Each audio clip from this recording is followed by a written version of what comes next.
Hi parents, ఈరోజు చాలా unique activity అండి. ఎక్కువ టైం పిల్లలు స్పెండ్ చేస్తారు. చక్కగా ఎంతసేపు అయినా ఇటువంటివి మీరు ఇచ్చిన దాన్ని బట్టి చేయొచ్చు. చూసారా, ఈ కార్డు మీద నేను ఇట్లా బొమ్మ గీసాను కదా.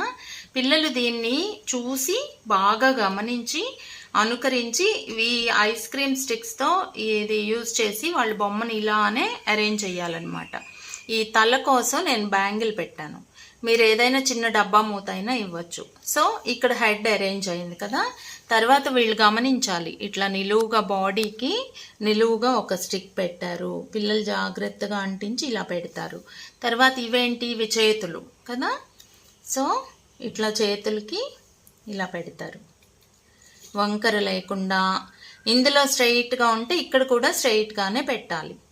పిల్లలు గమనించటం ఒకటి, ఆలోచించటము, రీక్రియేట్ చేయటం.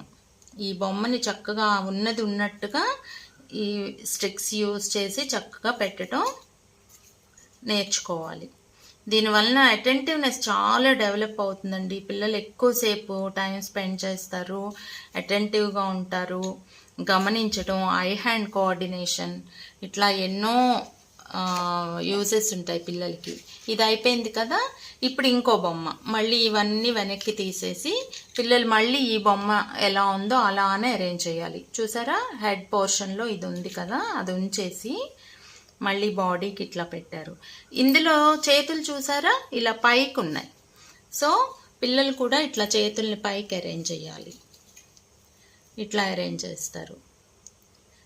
మళ్ళీ కాళ్ళు కొంచెం క్రాస్గా ఇలా ఉన్నాయి. బొమ్మని గమనిస్తూ వీటిని జాగ్రత్తగా కదిలిపోకుండా మళ్ళీ ఇంకో బొమ్మని తయారు చేయటం అన్నమాట.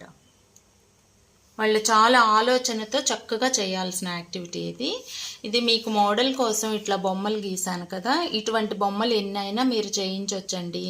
పిల్లలకి బాగా ఉపయోగపడేది ఏంటంటే మానసికంగా ఆలోచించటం, అటెంటివ్గా ఉండటం, జాగ్రత్తగా ఉన్నది ఉన్నట్టుగా చూసి గమనించి ఈ బొమ్మల్ని తయారు చేయటం వెరీ ఇంట్రెస్టింగ్ అండి. పిల్లలకి ఎంతసేపు అయినా టైం స్పెండ్ చేస్తారు.